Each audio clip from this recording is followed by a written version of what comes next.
Ano ang epekto ng bilis o bagal sa pang-araw-araw na buhay?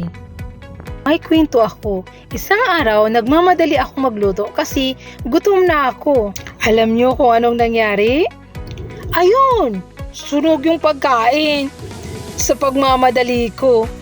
Hindi ko kasi sinunod yung tamang proseso na dapat pag magluluto tayo, dahan-dahan lang yung apoy. Huwag biglain kasi kung binigla, ayun, sunog ka agad. Ayun yung nangyari, kaya ang ginawa ko, inulit na naman. Oh, di ba? Lumagdag na naman sa oras yun. Tulad nito sa buhay natin. Minsan, gusto nating matapos agad, pero hindi laging maganda ang resulta pag minamadali.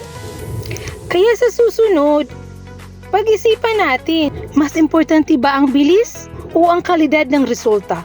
O ikaw, ano sa tingin mo? Follow for more!